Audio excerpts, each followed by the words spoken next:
The National Weather Service in Midland has issued a tornado warning for central Loving County in western Texas until 4:30 p.m. Central Daylight Time.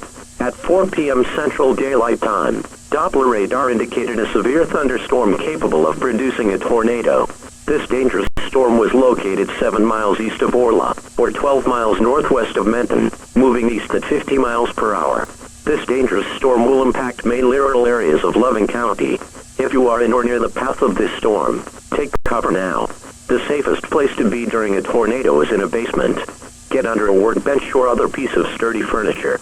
If no basement is available, seek shelter in an interior hallway or room such as a closet.